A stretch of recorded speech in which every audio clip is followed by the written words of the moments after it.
Hello जी। राम राम जी। कैसे हैं आप सब? आशा करती हूँ कि आप सब अच्छे होंगे।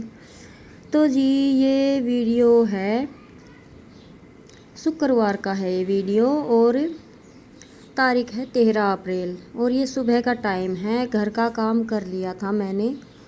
बच्चे खेल रहे थे। बच्चों की शुक्र और शनिवार की थी छुट्टी, फिर था संडे, तो इस वजह से। और रात को, बृहस्पतिवार की रात को, बच्चों की अचानक से तबीयत खराब हो गई। शाम को 9:30 बजे ही बच्चे उल्टी डालने लगे थे, और पूरी रात हमारी आंखों में ही निकल गई।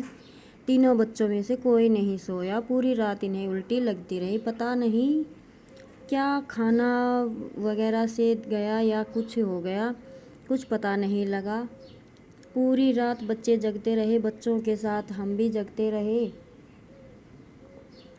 इसी तरह से सुबह हो गई, और फिर सुबह बच्चों को दी दवाई। तो ये दवाई लेकर आ गए थे इधर। दवाई शायद बाद में आई थी, तब ये किंसु प्लाट में आ गई थी अपनी गुड़िया लेकर। तो ये खेल रहे थे प्लाट में, और मैंने इनको नमकीन दी थी कि बेटा थोड़ा मन हल्का हो जाएगा। तो मैंने कहा कि बेटा थोड़ा सा ये नमकीन वगैरह कुछ खा लो, उसी के बाद दवाई ली जाएगी। और देखिए जी, एक बच्चे की तबीयत ख़राब होती है तो तभी एकदम से मूड ऑफ हो जाता है, लेकिन हमारे तो तीनों बच्चों की एक साथ तबीयत ख़राब हुई, जिस वजह से पूरी रात परेशान होना पड़ा, और फिर दिन भी ऐसे ही निकल गया। फिर उसके बाद मैं बच्चों को लेकर, कुछ देर तो बच्चे वहाँ पर खेले, फिर मैं बच्चों को लेकर घर पे आ गई थी, क्योंकि काम मैंने घर का सारा कर लिया था, बस खाना बनाना बाकी था।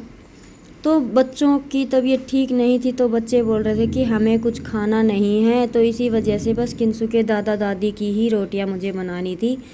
एक दो रोटियां बनानी थी बच्चों के लिए। तो मैं उनसे पूछ रही थी कि बेटा क्या बनाऊं। तो किसी चीज़ का मन नहीं था बच्चे का, क्योंकि जब हम भी बड़े भी बीमार होते हैं तो किसी चीज़ को खाने का मन नहीं कर रहा था। तो अक्सर मेरे बच्चे दोनों टाइम दही और शीत ही लेते हैं, लस्सी वगैरह, लेकिन उस दिन इनका बिल्कुल मन नहीं था। तो मैंने फिर यही कहा कि मैं तुम्हारे लिए टमाटर की चटनी बना देती हूँ। ये खट्टी मीठी ना आपको अच्छी लगेगी। इसके सहारे अगर आधी रोटी भी आप खाओगे ना, तो उससे दवाई ली जाएगी। तो मेरी चटनी बनकर हो गई थी तैयार। मैंने झटपट से इसे मिक्सी में मेल्ट किया और छोंक लगा दिया था, सिंपल सादा तरीक़ा से। अब मैं बच्चों के लिए बनाऊंगी 2-3 परांठे। खाए तो इन्होंने नहीं, लेकिन बनाने तो थे ही। मैंने बस यही कि दवाई देनी है, भूखे पेट तो बच्चों को दवाई दे नहीं सकते, रिएक्शन वगैरह कुछ भी हो सकता है आज टाइम में। तो मैं जल्दी से इनकी रोटियां बनाने लगी थी। और कई बार पता नहीं होता, रेगुलर में जो हम चीज़ खाते हैं, जो खाना खाते हैं, कई बार हमें वो भी उल्टा ही पड़ता है। तो अच्छा खासा जो डेली यूज़ में हम खाना खाते हैं वही बच्चों को दिन में खिलाया था, और वही रात में खिलाया था। पर पता नहीं किस चीज़ से इनको क्या हुआ कि पूरी रात इनको उल्टी लगती रही, एक के बाद एक, तीनों बच्चों को। तो फिर यहाँ पे मैं खाना बनाने लगी थी। बस 3 परांठे ही बनाए, और इनके दादा दादी की सेक दी थी मैंने रोटियाँ। किंसु ने और अंशु ने थोड़ा सा परांठा एक खाया था, क्योंकि निशांत तो दवाई लेने गया हुआ था, कि निशांत के पापा घर पे थे नहीं, तो वो अपनी दादी के साथ दवाई लेने गया हुआ था। तो मैंने कहा कि बेटा तुम तब तक खा लो, वो दवाई लेकर आएगा जब खिला देंगे। लेकिन बच्चों ने बस थोड़ा ही खाया, और फिर वो नमकीन वगैरह मैंने जो दी थी उसी के साथ बच्चों ने दवाई ले ली थी। तो उस दवाई से बच्चों को मिला आराम। तो जी, रात की परेशानी ना, रात को जब नींद पूरी नहीं होती है तो वो पूरा दिन डिस्टर्ब करती है। रात की नींद हमेशा रात को ही पूरी होती है। मेरा तो वैसे भी सिलाई वगैरह से की वजह से लेट सोना, जल्दी उठना होता है, लेकिन पहली बार ऐसी रात निकली है कि पूरी रात हम सो नहीं पाए। और फिर ये परांठे वगैरह बनाकर बच्चों ने उल्टी की थी तो चादर वगैरह बदलनी थी, जो मैंने पहले ही दी थी बच्चों के प्लाट में से आने के बाद। चादर वगैरह ये सब बच्चे मेरी सेटिंग करके कर लेते हैं, इतना इनको मैंने सिखाया हुआ है, अच्छे से मैनेज कर लेते हैं घर को।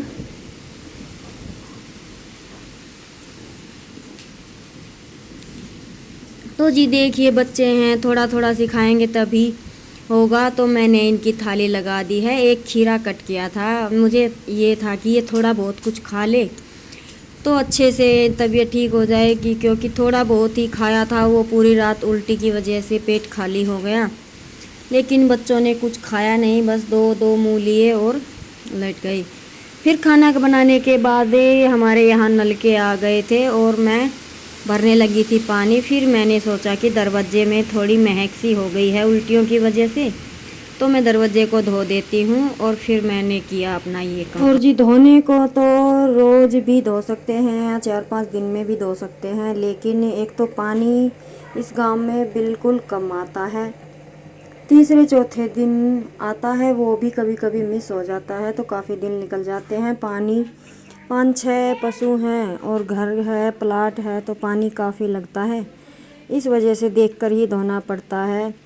और काफ़ी बड़ा दरवाज़ा है जहाँ पे ये मशीन का काम और लेटने बैठने का काम हमारा होता है। इस बैठक को हम दरवाज़ा ही कहते हैं, क्योंकि पुराने टाइम के मकान हैं और पहले ऐसे ही मकान होते थे कड़ियों के, और एक टाइम के बाद इन कड़ियों का भी टाइम हो जाता है, ये खुद ही गलने और जैसे बूरा जैसे झड़ने लगती हैं। तो कुछ ऐसा ही हाल है हमारे घर का भी। और फिर दोनों तरफ से खुला है, क्योंकि यहाँ पे पहले पशु बनते थे, फिर मेरी शादी के बाद यहाँ पे गाड़ी खड़ी करते थे, तो इस वजह से दोनों तरफ से धूल मिट्टी आती है, तो ज़्यादा सफाई बन नहीं पाती। और करीब करीब मुझे 20 से 25 बाल्टी लगी होंगी इसमें, इस दरवाजे को पूरे को धोने में। और फिर भी आप कह सकते हैं कि अच्छे से सफाई नहीं हो पाई, क्योंकि डबल बेड है, डबल भी नहीं है, सिंगल सिंगल 2 बेड हैं, एक बेड और एक तख्त, और उसके साथ में डाली हुई है ये खाट। तो बस पानी फेंकना पड़ता है, अंदर तक हाथ नहीं जाता, लेकिन जितना हो किया उतना अच्छे से कर दिया था मैंने। तो देखिए फ्रेश हो गया है बिल्कुल साफ़, और ये कम कम 2 महीने या 1 महीने तक तो खूब चलेगा अच्छी तरह से। और जगह जगह से फूट गया है, कच्चे फर्श हैं तो पपड़ी उतर जाती है, फिर इस अच्छे से झाड़ू नहीं लगती, लेकिन झोपड़ी से तो अच्छा ही है। तो कोशिश करते हैं कि अपने घर को महल जैसा रखें। और फिर इसमें दोनों तरफ बिजली का ही सामान रखा है, 2-3 मेरी मशीन रखी है, मोटर है, ये मान लीजिए कि चारों तरफ बिजली का ही काम है। छोटे बच्चे हैं, 24 घंटे तो मैं बच्चों के साथ नहीं रह सकती, अकेला भी इनको छोड़ना पड़ता है, तो डर लगा रहता है। अगर मैं इसे तीसरे दिन फर्श को धोती रहूं तो फर्श में नमी बनी रहेगी, और जिससे कि करंट बनने की, अर्थ बनने की संभावना रहती है। इस वजह से मैं इसे डेली में गीला नहीं करती हूँ, अच्छी तरह से झाड़ू निकाल देती हूँ 1 बार 2 बार, और उससे हो जाता है। और आपको बेड पर ये डबल चादर दिखाई दे रही होगी, तो ये रात को बच्चों ने जो इस पे चादर बिछाई हुई थी नीले रंग की, उस पर डाल दी थी उल्टियाँ, इस वजह से मुझे वो चादर उतारनी पड़ी। और फिर ये चादर बच्चों ने खेल खेल में खींचकर फाड़ दी थी बीचते, तो फिर मेरे पास अभी फ़िलहाल और चादर थी नहीं, 2 चादर मैंने धोई नहीं है, मशीन के अंदर ही थी, तो फिर मैंने इस पर अंदर वाले बेड की चादर डाल दी थी कि अभी 2 दिन इसी से काम चलाओ, धुलेगी तब चेंज करेंगे। वैसे बुरी नहीं लग रही थी।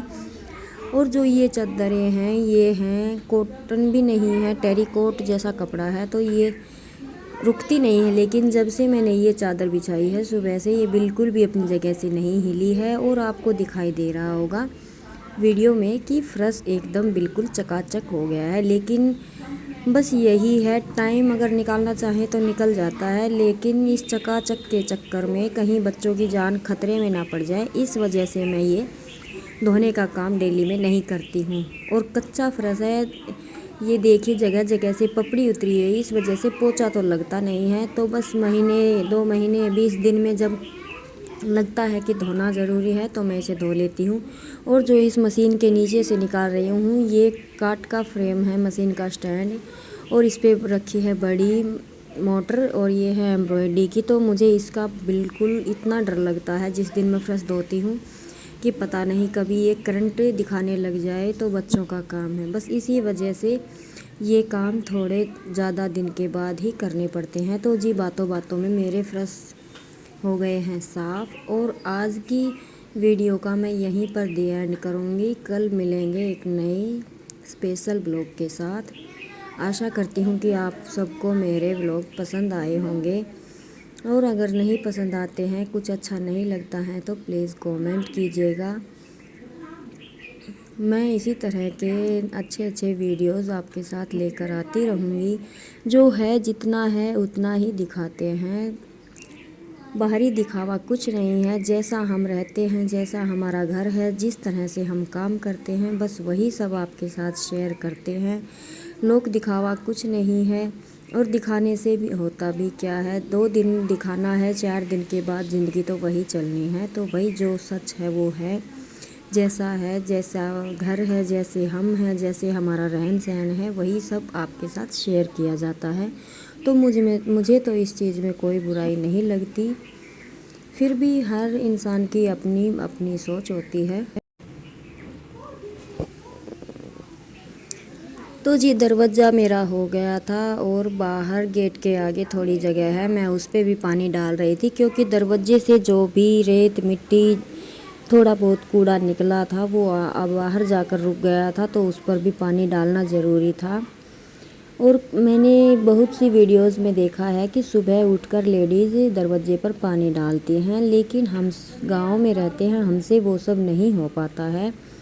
अच्छा ही होगा, क्योंकि बुरी चीज़ें तो बहुत कम लोग शेयर करते हैं, सब अच्छी ही चीज़ें शेयर करते हैं।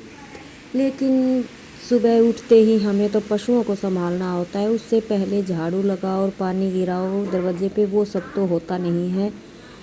कोशिश करते हैं, लेकिन फिर भी एक दिन होता है, दूसरे दिन फिर से मिस हो जाता है, तो इस वजह से। लेकिन जिसने भी ये सजेशन दिया है अच्छा ही है, क्योंकि सुबह सुबह माता रानी के दर्शन होते हैं, ये सच बात है। तो चलिए जी अभी लेते हैं आपसे विदा। राम राम जी। कल मिलते हैं एक नए व्लॉग के साथ।